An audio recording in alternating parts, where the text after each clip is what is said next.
An insomnia solution. Before we go for a cure, it may be a good idea to try and know our enemy. What are our signs and symptoms? What type of insomnia do we have? Perhaps a working definition would be helpful. The experts seem to agree that something along these lines would suit. Insomnia is an episode of unrefreshing sleep, difficulty falling asleep, frequent awakenings, or waking up too early in the morning and not being able to drop back off. Women and the elderly seem to be the most frequent sufferers. We can divide these episodes into 3 collective groups and label them short-term, transient, or chronic. A quick explanation of these 3 would be as follows. Transient, a simple disturbance in sleeping patterns. A short illness, a sudden change in lifestyle, stress, something that leads to a short-term change. Short-term insomnia is less fun. It lasts for about 2 to 3 weeks. Causes could be something like a new job, divorce, serious illness, financial problems, or family bereavement. Chronic, as the name suggests, is the real thing. Chronic insomnia is the rarest and most serious type, with insomnia lasting longer than a few weeks. I've just been reading a learned article that says chronic insomnia is fairly rare. That may be so, but if 10% of the US population suffers from it, that's over 20 million people leading a life of misery. While it would be nice to blame insomnia on things outside our control, many cases of insomnia are self-inflicted by such things as caffeine, smoking, poor eating habits, alcohol, and lack of exercise. Caffeine is one of the most widely blamed causes of insomnia. An ingredient in coffee, tea, colas, chocolate, and some medications, caffeine is a stimulant. We insomniacs do not need stimulants. Quite the reverse.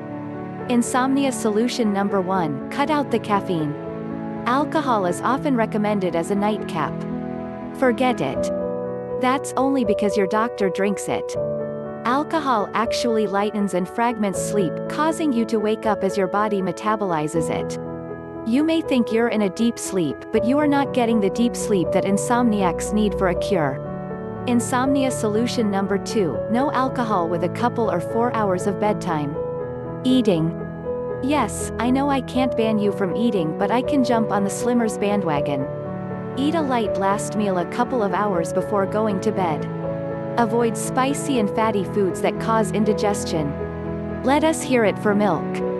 Milk has an amino acid that the body converts to a sleep-enhancing compound in the brain. Calcium is a natural relaxing agent along with several other vitamins such as the B vitamins and magnesium. Have a look at the bottom of the page for details on how to find others. If you get hungry at night, have a light snack before bedtime. Some foods are helpful and actually promote the production of melatonin, a hormone-associated sleep. Try cheese, soy nuts, chicken, pumpkin seeds, and turkey.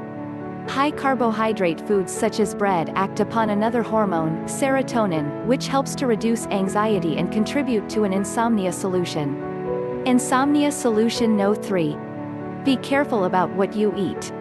Nicotine products are universally bad for you. For the insomniac, nicotine has to go. It's a stimulant that increases blood pressure, speeds up the heart rate, and stimulates brain activity. Insomniacs do not need increased blood pressure, a fast heart rate, and a stimulant. Insomnia solution number 4. No more ciggies. Regular exercise is good, in fact it's excellent. Here comes the but not just before bed. If you work out too close to bedtime, the increase in your heart rate and metabolism will make your body too excitable to sleep. Exercise earlier in the day and give the body a chance to produce that warm rosy glow and relax as the body reacts by producing melatonin to take your temperature down to normal. Exercise for an insomnia solution. Make your bed as comfortable as possible. Experiment with what works best for you. Choose a position conducive to sleep. If your partner is the source of your insomnia, consider a change of rooms for a while. Get rid of the alarm clock. It only acts as a stressful reminder that you aren't sleeping. Control the amount of light in your bedroom. Excessive brightness not only affects your eyes, but it also influences the hormone production that helps to establish a healthy sleep cycle. Wear a sleep mask if necessary. Dark is usually good for an insomnia solution. When it comes to noise, many people find repetitive sounds easier to sleep through than intermittent and abrupt ones. Earplugs or a continuous background sound such as a fan can help mask disturbing noise, the next door neighbor's barking dog in my case. Consider as a white noise machine. Control the thermostat. Temperature extremes, whether too hot or too cold, are no fun for the light sleeper. Cool is usually good for an insomnia solution.